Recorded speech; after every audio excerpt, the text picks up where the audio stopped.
تو آصف بھائی الحمدللہ آپ سرکار کی ثنا خوانی کر رہے ہیں، تو کب سے ثنا خوانی کر رہے ہیں سرکار کی؟ جی الحمدللہ 92 سے جو سلسلہ نعت خوانی کا آغاز پہلے اسکول وغیرہ میں جو مقابلے اسکول لیول پر ہوا کرتے تھے، جی جی ماشاء اللہ، تو میں اپنے اسکول کی طرف سے مقابلہ حسن نعت میں شرکت کیا کرتا تھا، اور سب سے ساتھ ساتھ یہ بھی اعزاز حاصل تھا جب اسمبلی ہوا کرتی تھی، جی جی ماشاء اللہ، تو اس میں بھی جب اسکول کالجز میں، تو یہ اعزاز بھی مجھے حاصل تھا کہ پورے اسکول کو ایک سائڈ پہ کر کے مجھے چنا جاتا تھا کہ جی آصف چشتی آئے اور آ کے جو ہے نا حضور کا ذکر سنائے. تو یہ تب سے سلسلہ آغاز نعت خوانی کا ہے. ویسے بھی ہماری فیملی میں جو ہے نا بچپن سے ہی میرے بڑے بھائی بھی اور میرے جتنے بھی کزن وغیرہ سبھی ماشاءاللہ ثنا خوان ہیں. ماشاء اللہ سبحان اللہ. تو سارا جو گھرانہ ہے ماشاء اللہ وہی سارا جو ہے وہ سرکار کا ثنا خوان ہے. تو مدینہ شریف کے حوالے سے اب جب وہاں سفر کرتے ہیں تو مدینہ شریف کی کوئی ہمیں ایک ایسی بات بتا دیں کہ جہاں جو عاشق نہیں گئے، جو جانا چاہتے ہیں، جو تڑپ رہے ہیں، ان کے لیے آپ دعا بھی فرمائیں اور ان کے لیے کوئی پیغام بھی دیجیے. جی بالکل. سب سے پہلے تو الحمدللہ جس کو حضور کے ذکر کے ساتھ یا حضور سے نسبت ہو گئی ہے نا، تو اس کو مدینے جانے کی جستجو رہتی ہے. سبحان. جس کی تار جڑ جائے اور اس کا لنک جو ہے وہ پھر اس سفر کی طرف جو ہے نا وہ گامزن رہتا ہے کہ میں نے کب جانا ہے، کب موقع ملے. اور جانے کے لیے سب سے پہلے تو جو انسان پہلی بار جاتا ہے یا جس کی کوشش ہے کہ میں جاؤں، جس نے پہلی بار جانا ہے، اس کے اندر جو ہے جستجو ہوتی ہے کہ میں مدینہ پاک کی فضاؤں میں جاؤں، میں عمرے کی سعادت کے لیے جاؤں، میں حج کے لیے جاؤں. مگر جب وہ ایک بار ہو آتا ہے نا تو پھر وہ جو جستجو ہے وہ نا وہ تڑپ میں بدل جاتی ہے. اللہ پھر وہ تڑپتا ہے. پہلے جستجو ہے کہ مجھے موقع ملے اور میں جاؤں، اور جب دیکھ کے آ جاتا ہے، جب وہاں کی کیفیات اور وہاں کی رونقوں کو دیکھ آتا ہے، وہاں کی رحمتوں کو جب وہ سمیٹ آتا ہے، تو پھر جب یہاں پر آتا ہے پھر اس کو تڑپ بڑھ جاتی ہے اس کی کہ میں ایسا وقت دوبارہ آئے اور میں پھر مدینہ پاک کی فضاؤں میں جاؤں. تو الحمدللہ جیسا کہ بہت سارے دوست احباب پورے پاکستان میں اور بلکہ پوری دنیا میں ماشاءاللہ عرب و عجم میں بہت سارے عشاق جو رمضان شریف میں الحمدللہ عمرے کی سعادت کے لیے جاتے ہیں، تو وہ بندہ ناچیز کو اس حوالے سے جانتے ہیں کہ الحمدللہ کہ حضور کے قدموں پر ہر سال رمضان شریف میں حاضری ہوتی ہے، اور وہاں پر سفرہ یعنی دسترخوان بھی سحری افطاری کا ہم اہتمام کرتے ہیں.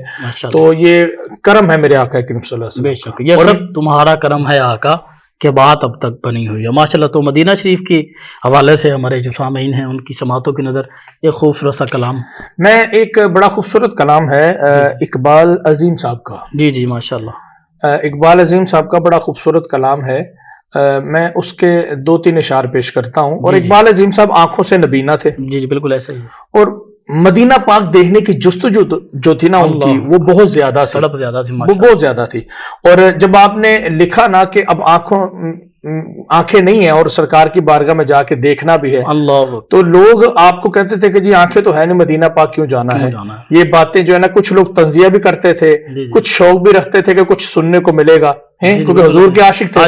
تو ایک کلام انہوں نے بڑا خوبصورت لکھا. تو کسی نے کہا کہ بھئی آپ آنکھیں تو ہے نہیں ہیں تو مدینہ پاک جا کر کیا دیکھیں گے آپ، یعنی کہ آنکھیں چاہیے دیکھنے کے لیے. تو آپ کیا کہتے ہیں؟ سبحان اللہ. میں تو خود ان کے در کا گدا ہوں،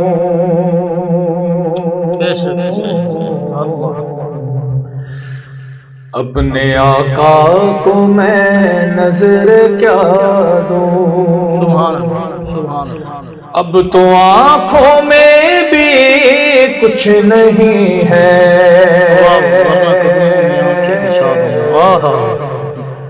ورنہ قدموں میں آنکھیں بچھا دو. آنے والی ہے ان کی سواری،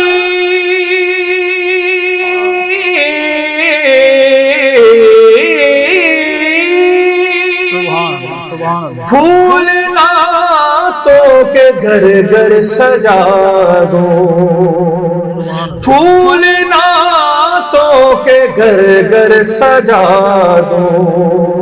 میرے گھر میں اندھیرا بہت ہے، اپنی پلکوں پہ شمع جلا دوں، میرے گھر میں اندھیرا بہت ہے،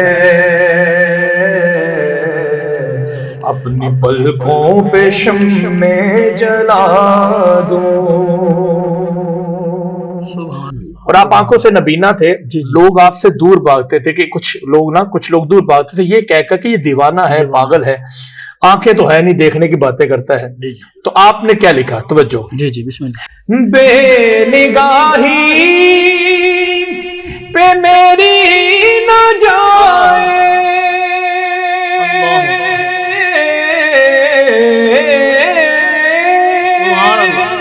بے نگاہی پہ میری نہ جائے، دیدور میرے نزدیک آئے، میں یہیں سے مدینہ دکھا دوں،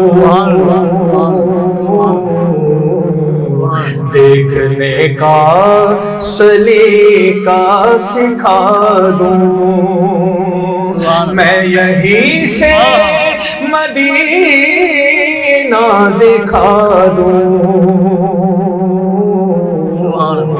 دیکھنے کا سلیقہ سکھا دوں، قافلے جا رہے ہیں مدینے اور حسرت سے میں تک رہا ہوں، یا لپٹ جاؤں قدموں سے ان کے،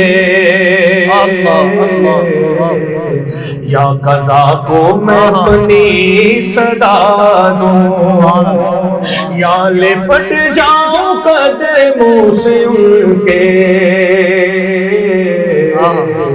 یا قضا کو میں اپنی صدا دوں۔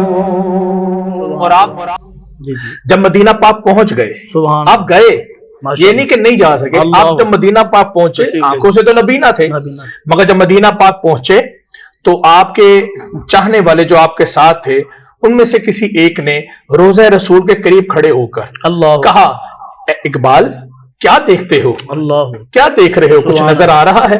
تو میرے اقبال عظیم صاحب کیا لکھتے ہیں؟ اللہ اکبر، کیا بات، ماشاءاللہ۔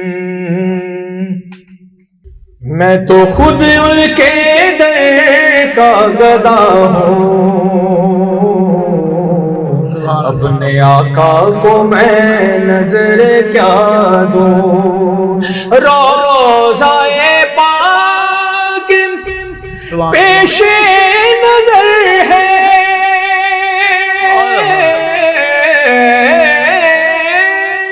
سامنے میرے آقا کا در ہے، سامنے میرے آقا کا در ہے، مجھ کو کیا کچھ نظر آ رہا ہے، تم کو لفظوں میں کیسے بتا دوں، ان کو کیسے سجایا گیا ہے، تم کو لفظوں میں کیسے بتا دوں، اب تو آنکھوں میں بھی کچھ نہیں ہے، ورنہ قدموں میں آنکھیں بچھا دوں۔